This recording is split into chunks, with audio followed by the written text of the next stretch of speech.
de cada uno. Ahí está.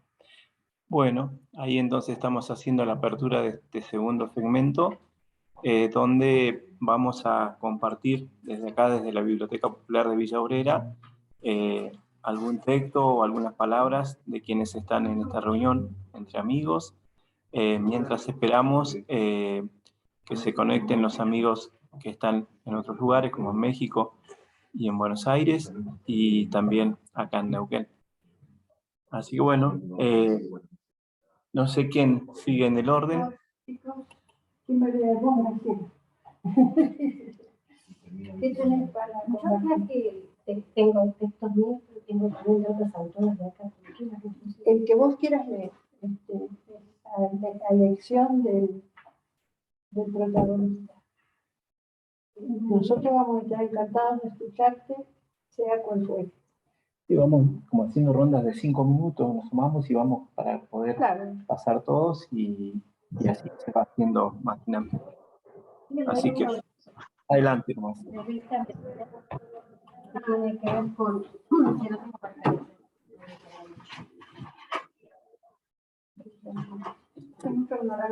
Sí, yo también. Yo tengo de su libro. Es un texto que a mí me gusta mucho porque tiene que ver con un personaje de la literatura que todos conocemos, pero mirado desde otro punto, que es Alfonso. Bueno, adelante. Bueno, buenas tardes a todos. Voy a leer un texto del libro La causa de las cocidas de la autora Karina Medina, que es una autora neuquina, muy joven. Alfonsina, Ruta 7, lejos del mar. Muere la loba, desaparece. Todos replican la gesta suicida. De su aullido pocos se acuerdan. Es que la sangre volcada al mar se desvanece y no ensucia la tierra de los sordos. Con su tinta, colada en frascos, guardada de cada ciclo, escribió la idea de que el ganado no debería permanecer mudo frente al tiempo de los hombres. El escalpelo de su voz no tuvo más tajos que su propio pelaje, de madre natural, poeta sin molde. Aulló un universo en parcial ceguera. Necedad no más, que no quiso mamar de esa teta para fundar ciudades con gemelos predadores. Muere la loba, desaparece. El gesto es sin mancha, lavando la culpa de todos. Nos deja libres de pecado cuando una loba se hace al agua y sirena para siempre, oculta entre algas su vulva, su piel. Nadie entendió el llamado. Sus mordiscos en cada hoja, el guiño en cada libro, toda vez que sabemos de su última carta. Al agua entonces, con la dentadura filosa, que abrió sus fauces para decir blanca, donde con jugo de limón había escrito roja infame.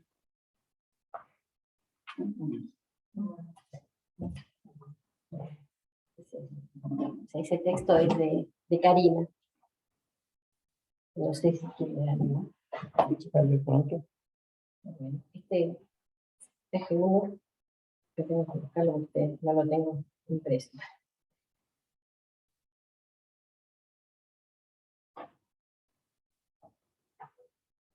Este es un texto de cuento breve que escribí yo con una profesora que todos conocen, que es Lili Muñoz, una gran escritora neuquina también. En su taller que participo escribimos breves relatos. Se llama Como si fuera. Se pone el camisón de breteles finos y se acuesta. Lo oye respirar agitado y acaricia el vello suave que cubre el pecho ancho, poderoso. Roza con su pelo el rostro amado y recorre con los dedos en contorno de su cuerpo. Se duerme, abrazada a esa ausencia infinita, guardada en una almohada que ocupa el lado vacío de la cama. Muy bien. Mientras aguardamos el paso a otra autora o a otro autor,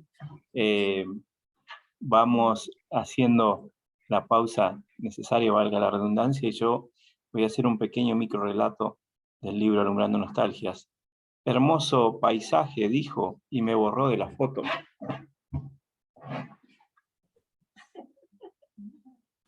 Bien, ¿quién? Gilda, adelante.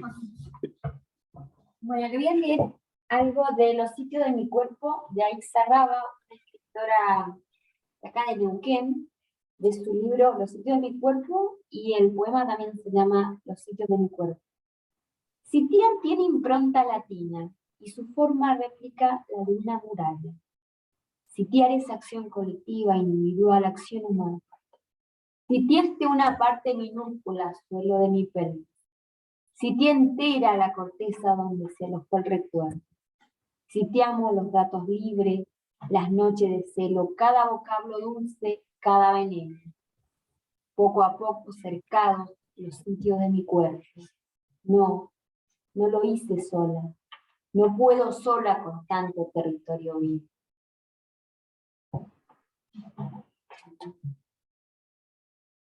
Y le voy a leer otro, que me gustó,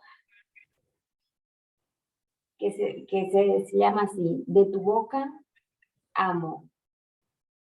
El cuerpo no miente. Se volcaron las palabras de tu boca como un oráculo esa madrugada. El cuerpo no miente. Pero no puedo entender entonces, soltó la sonrisa serena, amplia, mientras estuvo cerca. Yo amaba y me ardía la piel toda la noche. Daba vueltas y me enroscaba en un instante. Había que tomar distancia, el cuerpo no miente. Pero puedo condicionar un capullo a su lado, resguardar de la tormenta el cuerpo que no miente, como la frazada verde, el abrazo y esa lista de reproducción incontinuable. El universo propuso en duplicación. Me indica ahora, piras por la nariz, venía acostada, venía a acostarle acá. El cuerpo no miente, no se cae, no se desmaya, pero igual, de alguna forma, se escapa. Muy bien. Bien, Mirta, bueno, pasa entonces Mirta Córdoba a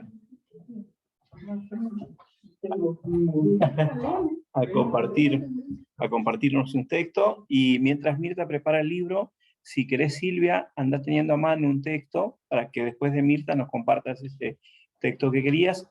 Y Guillermo, si tenés algo de Hoy fue un sueño, también te invitamos, o si está Arlén por ahí, también, ¿sí? Para que vayamos intercalando. Gracias.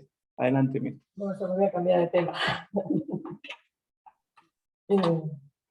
En la orilla, el que no sabe nada. Ayer, el río clama desde su cauce de piedra, más allá del verde y sus raíces internas. Las tardes están al tanto de cenas y cisnes. Las tardes están sabiendo un tiempo del sur y sus cómplices silencios. Batallas que se sumergen por cada año, cuando un remolino interrumpe las últimas horas. El que camina en su orilla no sabe nada, que estuvieron antiguos lidiando. Los caballos cansados, los hombres murmuran. No importa, desde la otra margen, arenal. De órdenes tajantes ataca el subordinado, la mirada oscura que trajo de lejos. El grito en el alma, sacude su culpa. Ellos dicen, total, no valen, ni lo carga en su espalda. El que camina en su orilla no sabe nada. No sabe del caudal rugiente de aquella época, ni de las voces que vienen de ese lado. Una hoja vacía, un papel en blanco, para el que borra y esparce y escribe de nuevo, para el que quiere apuntes de la tarde. A lo lejos, un vapor se pierde en la ribera, cartas amarillas y un sauce. Otra piedra y el caminante se aleja. Deja en la hierba húmeda urgente su huella más fresca. y su ignorancia. En la orilla casi todo rima de ausencia, destino y clamor. Cortina de álamos. Los grises brotando encierran el cielo, del idioma impuesto al pueblo quebrado. A filo agudo, clarín en mano, la cruz en alto, pienso, qué pena. Indagan al hombre que no sabe nada, de siglos, historia, sangre y verano. Hermoso, hermoso. Muy bien, muy bien. No sé qué le toca. Silvia, te damos la palabra mientras se Gracias, prepara alguien Pablo. más con un texto por acá. Hablando del medio ambiente, y va el homenaje a todos esos incendios que hubo en nuestra querida Argentina, la provincia de Corrientes últimamente, Córdoba y nuestro sur. Y este poema pretende concientizar a quien haya sido el causante o a quien no haya puesto los recursos necesarios.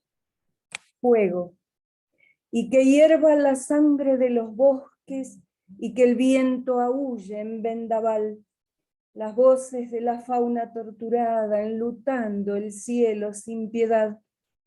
Caravana de ataúdes deje paso a la verdad, y que nadie se despierte sin rezar en orfandad. Las raíces de la tierra le reclamen sin cesar a la ignorancia del ciego que permitió asesinar. Y de la saga arbórea les dedico amor arbóreo.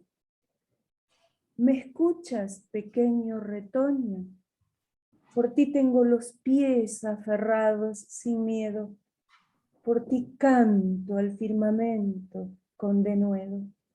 Mis brazos abrazan a los tuyos, cubriendo el espacio sin fronda, ni testigos en silencio. Por ti soy madre, río, sabia, abuelo.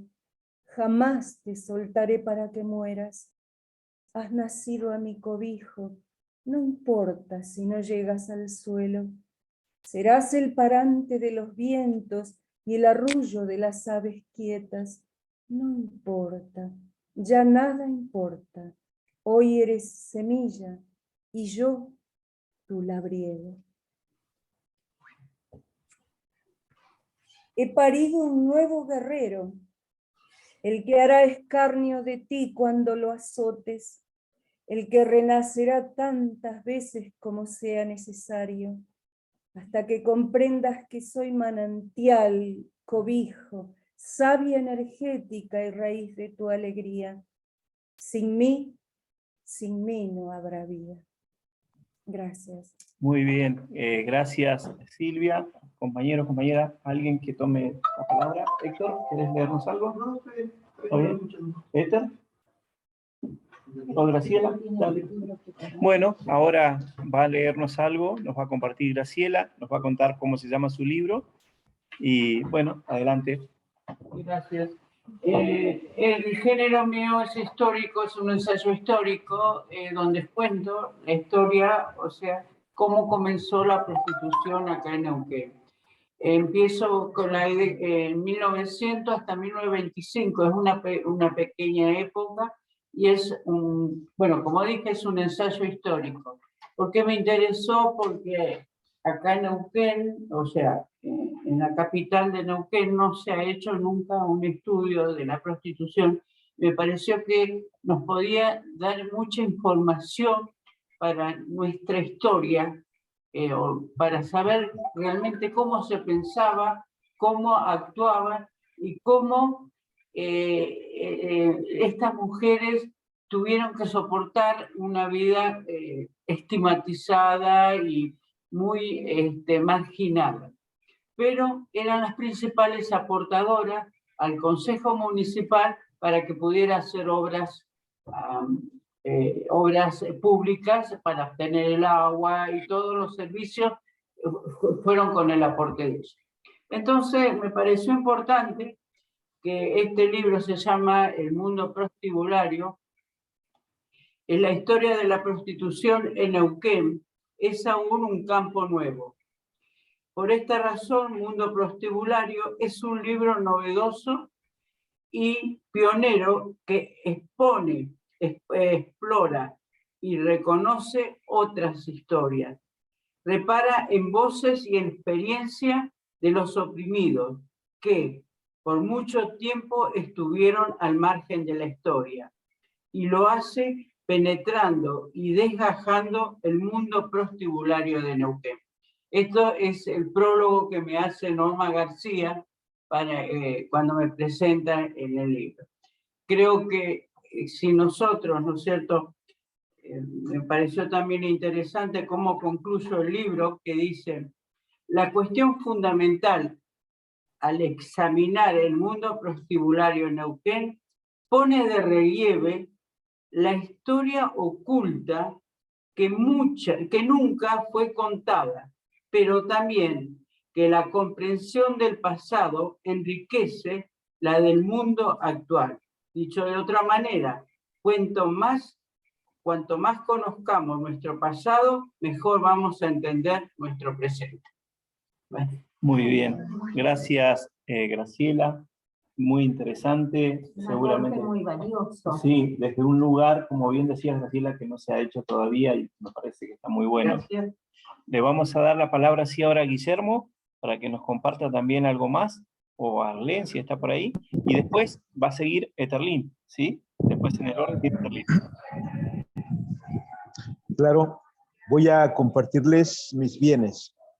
Y dice así: tengo conmigo los sonidos del alcaraván, las caricias furtivas y prohibidas, los suspiros del universo, los momentos que disfrutamos con los amigos que no se han ido, solo están dormidos, los cánticos, las historias de la infancia, también a los unicornios mientras pastan en el jardín de dioses vestidos de colibríes y chupamirtos, las imágenes del alba, el ocaso del día, las golondrinas de los balcones, las noches húmedas, los saludos recibidos en senderos místicos, los mágicos trinos del cenzontle luchando contra la tormenta, contra el hastío, las palabras dulces, los brazos y la mirada de mamá que hoy se vuelven melancolía, las caricias de mi padre produciéndome armonía, la mirada del niño que se topó conmigo en el desvencijado puente sobre un arroyo de malolientes líquidos, el graznido de las aves marinas, las caracolas, las olas discretas de mi bahía, los ritmos de mi pueblo inserto en flauta de carrizo y caparazón de tortuga, un río que sobrevive, pues aún me espera a las nutrias. Tengo un corazón que es tuyo, pero que se mimetiza con el mío, enalteciendo al canto, a los sueños nuevos, posterior a descubrir que en los añejos se forjó el sendero. Tengo cientos de luciérnagas en la voz que por las noches nutren de fantasías infantiles y mediante una sonrisa transforman los resquicios. Tengo lo que jamás imaginé poder tener, el vocablo ancestral de los abuelos que conforman mi esencia y mis senderos, y el de quienes comparten conmigo sus mañanas y deseos. Tengo mis sueños que fueron creados por mi interno en cada bombeo, en cada latido, y eso los hace únicos. Muy bien, Guillermo. Muy buen texto también, como todos los anteriores. ¿Quieres compartir alguno más? Sí, para despedirme les voy a compartir algo que escribí para ustedes, para todos los hermanos argentinos. Se llama Tangueando y Zambeando. Es un escrito que habla mucho de la cultura del tango y de la samba argentina, de los grandes de la música argentina. Logré reunirlos a través de un pequeño escrito como un homenaje a ustedes, un homenaje a su cultura, a sus tradiciones, a esto que de alguna manera los ha proyectado a nivel internacional. Entonces, es el último escrito que yo he hecho después de lo que ya todos sabemos. Y bueno, se llama Tangueando y Zambeando y se los voy a compartir. Dice así.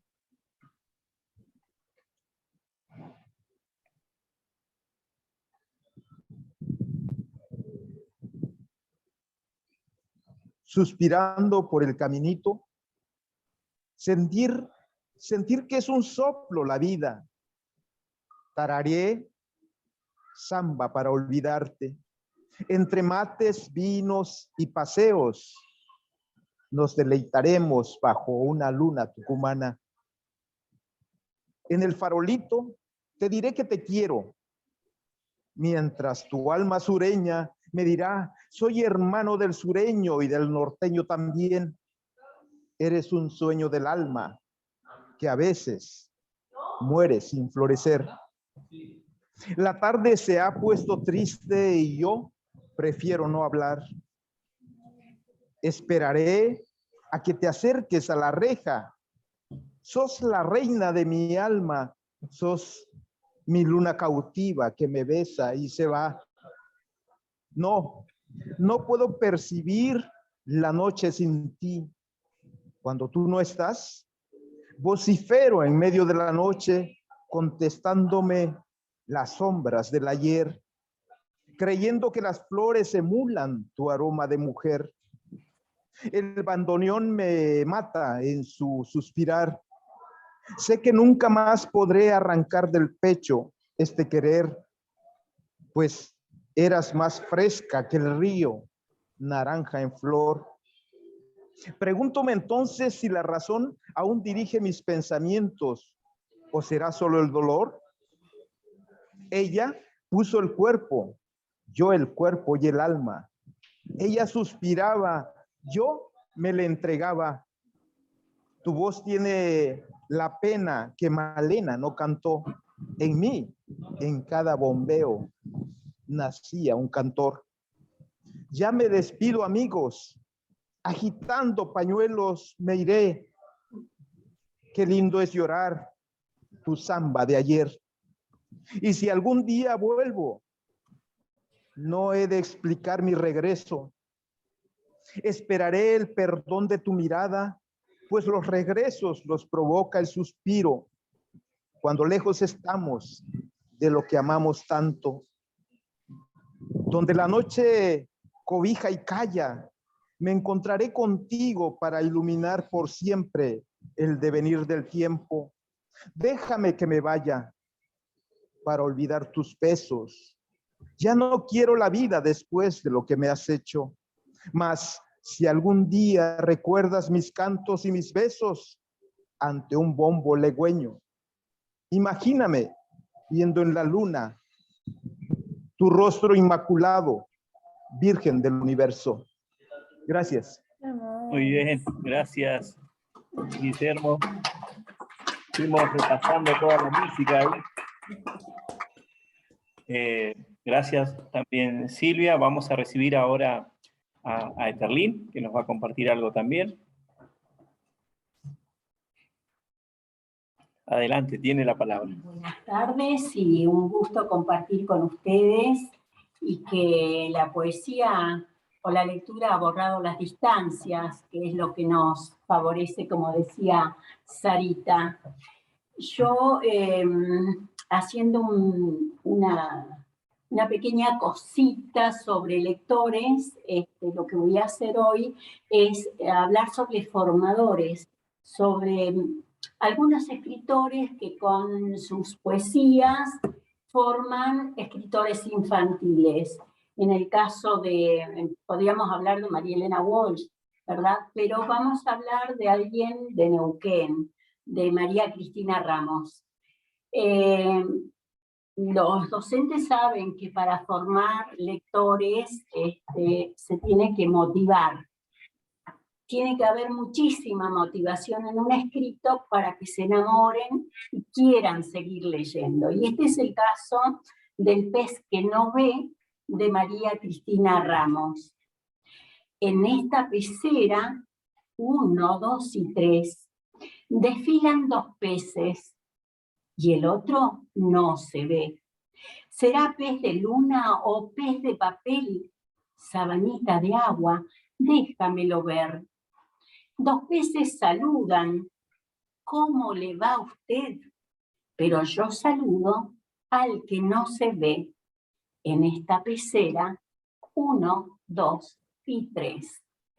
Es una pequeña poesía musical, con muchos elementos que harían que el chico se enamore, se imagine, y en el camino de la imaginación pueda en algún momento, cuando sea grande, guardar esos elementos que ayudan toda la parte cognitiva. La memoria tiene esos aportes, ¿no? de guardar y reportar cosas. Y me encontré también en esta faceta de ver escritores formadores a Borges. A mí particularmente me gusta mucho Borges, y mirando su legado, realmente ha dejado la formación de lectores en ese legado. Voy a leer 2 o 3 cositas que hacen que realmente se vea como un formador de lectores. A mí, como dije, particularmente me gusta mucho trabajar sus obras porque para mucha gente es muy difícil leerlo, pero cuando se tiene una base o la porfiadez de volver a insistir y leerlo, encuentra un montón de herramientas que nos sirven después para poder entender las demás lecturas. Él ante todo se consideraba un lector, y decía esto: que otros se jacten de las páginas que han escrito. A mí me enorgullecen las que he leído. Después tiene otro escrito que dice: de todos los diversos instrumentos del hombre, el más asombroso, sin duda, es el libro. El microscopio, el telescopio, los demás, son extensiones del cuerpo. El microscopio son extensiones de la vista, el teléfono extensión de la voz, luego tenemos el arado y la espada, extensiones del brazo. Pero el libro es otra cosa. El libro es una extensión de la memoria y de la imaginación. Yo creo que ahí cierra perfectamente, ¿sí?, esa construcción de su trabajo, que hace que nosotros, para poder leerlo, tengamos muchísima información de otras lecturas, como las infantiles, que también a los adultos nutre mucho de motivación, encontrar a un personaje, a un mito, hasta ahora el más grande escritor de los argentinos, ¿sí?, si no hay otra contradicción, por supuesto, ¿sí? Y habló mucho de eso.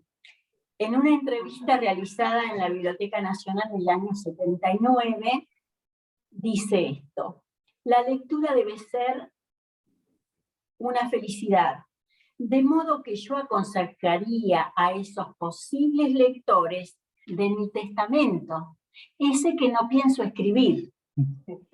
Yo les aconsejaría que lean mucho, que no se dejaran asustar por la reputación de los autores, que sigan buscando la felicidad personal, un goce personal.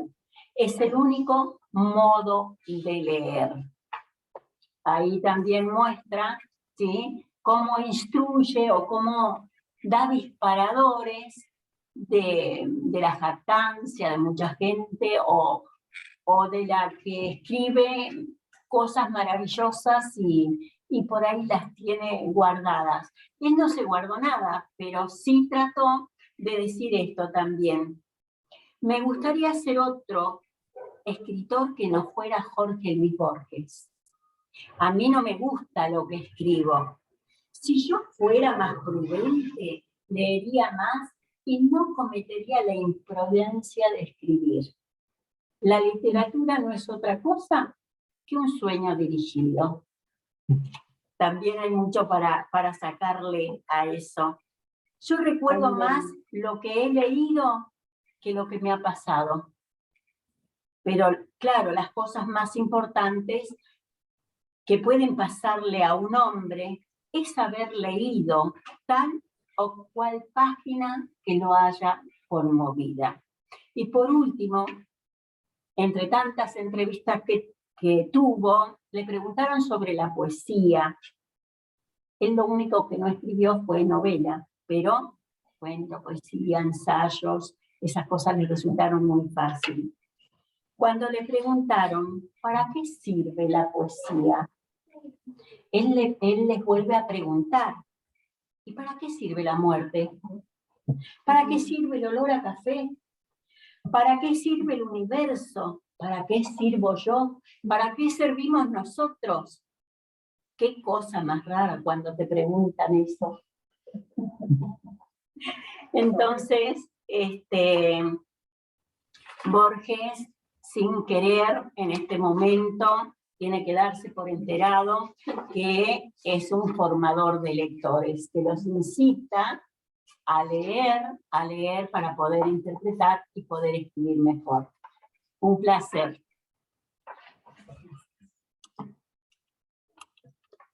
Muy bien, gracias Eterlín por acercarnos también esta parte, digamos, de estos constructores de futuros escritores, ¿no? O futuros lectores, formadores de lectores.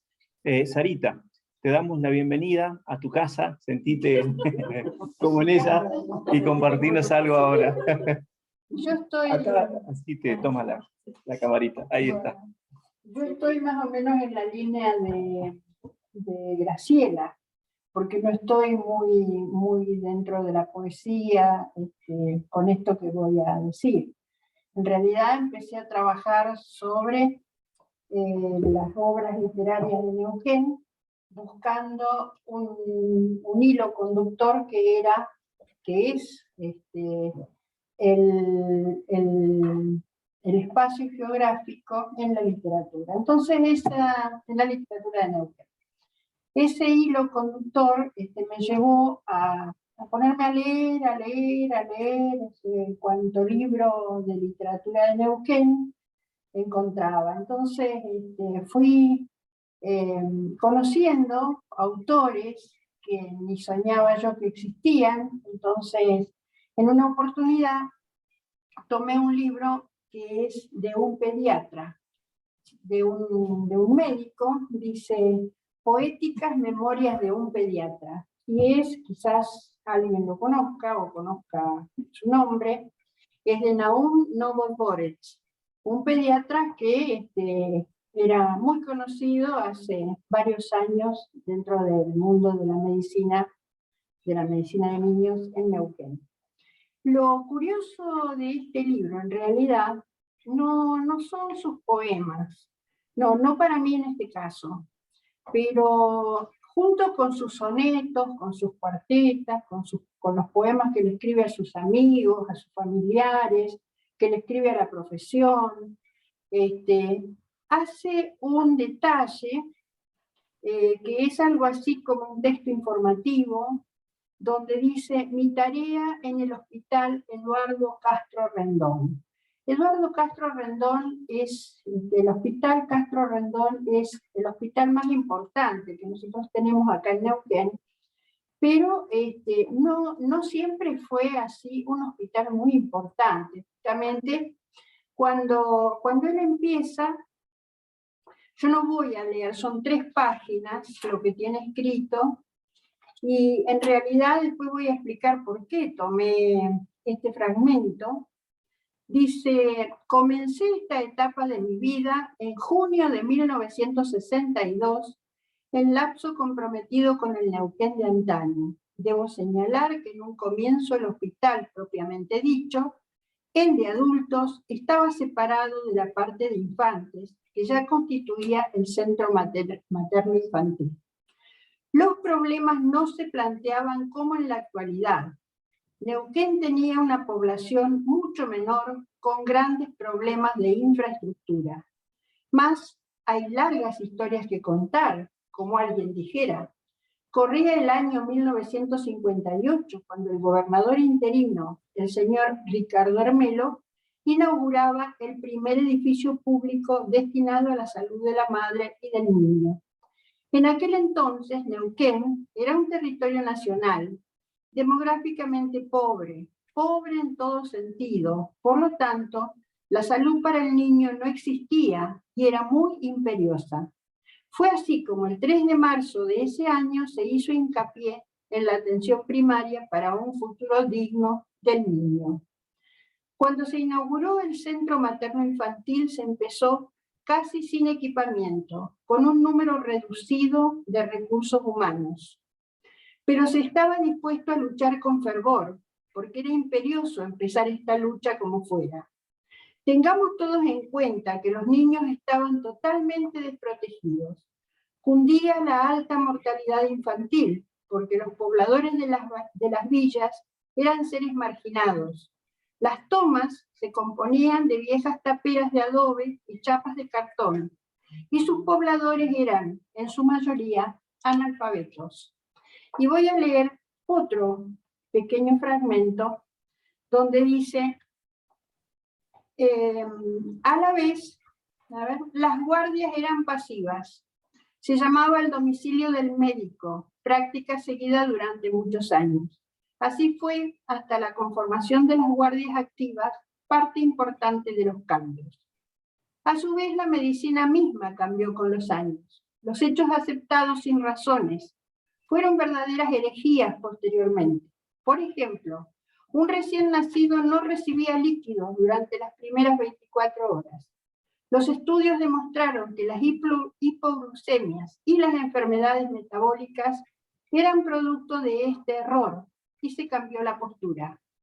También las supuraciones pulmonares eran frecuentes, sin antibióticos plausibles. Nos ayudaba en esto el doctor Venecio, drenando a los enfermos, práctica sostenida durante muchos años. Y tiene algunos fragmentos más que no los voy a leer para no extender demasiado la exposición, pero en realidad uno cuando ve la literatura de Neuquén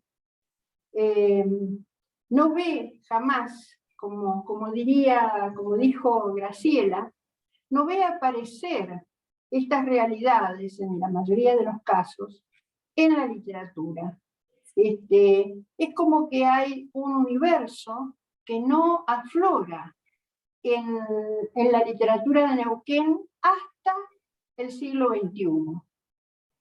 Durante fines del siglo XIX, durante todo el siglo XX, la literatura de Neuquén es muy paisajística y el paisaje es un paisaje rural.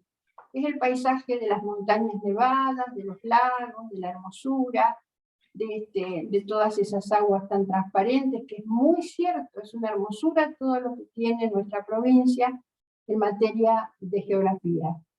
Pero han sido los poetas urbanos del siglo XXI los que le han puesto la bisagra a esa literatura, porque se han atrevido a poner en sus versos esta realidad. Y tanto es así que este médico, si bien está hablando del año 58, él lo publica en el año 2008.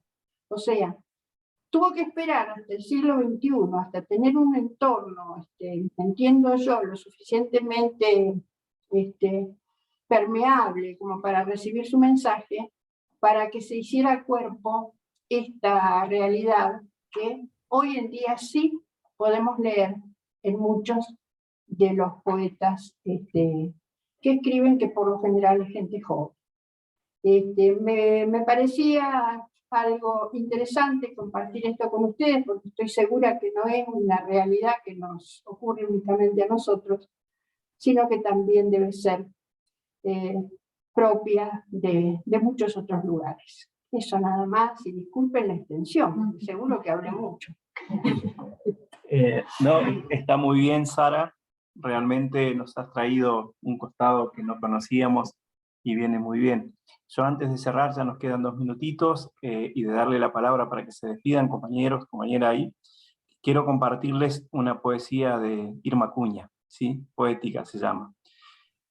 Así, o sea, ay, se me pintó.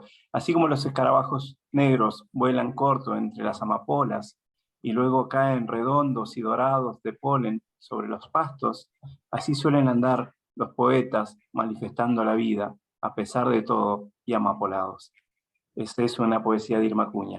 ¿Me puedo Ahora, despedir también? tienen ustedes para despedirse, y ya se va a cerrar solo el programa, así que... No fuerces al